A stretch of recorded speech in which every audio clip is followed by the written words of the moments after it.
اعوذ باللہ من الشیطان الرجیم، پناہ مانگتا ہوں میں اللہ کی شیطان مردود سے۔ بسم اللہ الرحمن الرحیم، اللہ کے نام سے جو بہت مہربان اور نہایت رحم والا ہے۔ مسامرہ ٹی وی کے ناظرین اکرام، السلام علیکم۔ محترم ناظرین، ہم اپنی آج کی ویڈیو میں حاتم طائی کا ایک قصہ آپ کے سامنے پیش کریں گے جو یقیناً آپ کے لیے دلچسپی کا باعث ہوگا۔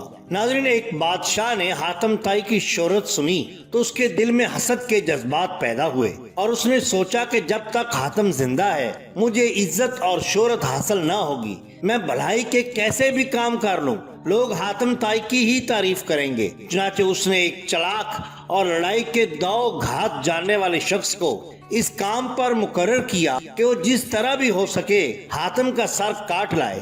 کرائے کا یہ قاتل اپنے ترکش کو تیروں سے بھر کر اور تلوار کی دھار تیز کروا کر اس علاقے کی طرف روانہ ہو گیا جہاں حاتم طائی رہا کرتا تھا۔ وہاں اس کی ملاقات ایک بہت ہی خوش رو، خوش گفتار اور خوش اتوار شخص سے ہوئی۔ جب اسے یہ معلوم ہوا کہ یہ شخص مسافر ہے تو وہ کرائے کے قاتل کو اپنے گھر لے گیا اور ایسے خلوص سے اس کی خاطر تواضع کی کہ وہ اس کا گرویدہ ہو گیا۔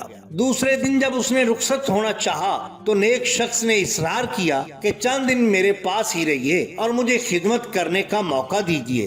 اس شخص کے دل میں میزبان کی بہت زیادہ عزت پیدا ہو گئی۔ اس کا شکریہ ادا کر کے بولا، میں خود چاہتا تھا کہ کچھ دن آپ کے پاس رہوں، لیکن ایک ایسا ضروری کام درپیش ہے کہ رک نہیں سکتا۔ میزبان بولا، اگر آپ رازدار بنانا پسند کریں تو شاید اس کام میں آپ کی کچھ مدد کر سکوں۔ یہ بات سن کر کرائے کے قاتل نے رازداری کے انداز میں کہا، کام یہ ہے کہ میرے بادشاہ نے مجھے حاتم طائی کو قتل کرنے کا حکم دیا ہے، میں اس کا سر کاٹ کر بادشاہ کے پاس لے جاؤں گا۔ اگر آپ کو حاتم کا پتہ معلوم ہو تو مجھے بتا دیں۔ یہ سن کر وہ شخص مسکرایا اور سر جھکا کر کہا، حاتم طائی تو میں ہی ہوں، آپ شوق سے میرا سر کاٹ لیں اور اسی وقت روانہ ہو جائیں۔ اگر یہ کام اب نہ کیا تو ہو سکتا ہے کہ لوگ پھر آپ کو ایسا نہ کرنے دیں اور نقصان پہنچائیں۔ حاتم طائی کی یہ بات سن کر وہ شخص اس کے پیروں پر گر گیا اور اس بات پر شرمندگی کا اظہار کرنے لگا کہ اس نے ایک ایسے عظیم الشان سردار کو نقصان پہنچانے کا ارادہ کیا۔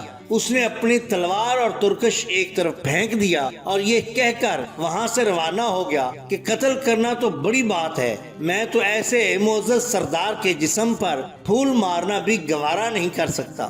یہ سن کر پھینک دی تلوار اس نے، نہ کی پھر اور کچھ تکرار۔ اس نے جھکا کر سر کہا، اے نیک اتوار، تو ہے ملک سخاوت کا جہاں دار، تجھے پھول بھی ماروں اگر میں جوان مردوں کی کھو بیٹھوں گا ساتھ۔ حاتم طائی سے رخصت ہو کر بادشاہ کے پاس پہنچا تو بادشاہ نے باز پرس کی، لیکن جب اس نے حاتم کی جوان مردی اور دریا دلی کا واقعہ سنا اس کے دل سے وہ دشمنی، وہ خصومت، وہ حسد جاتا رہا۔ اس نے اعتراف کیا کہ حاتم واقعی اس کا حقدار ہے کہ خلق خدا اس کی تعریف کرے۔ ناظرین اکرام، اگر آپ کو ہماری یہ ویڈیو پسند آئی ہو تو لائک کیجئے، سبسکرائب کیجئے ہمارے چینل مسامرہ ٹی وی کو۔ آپ کا بہت شکریہ۔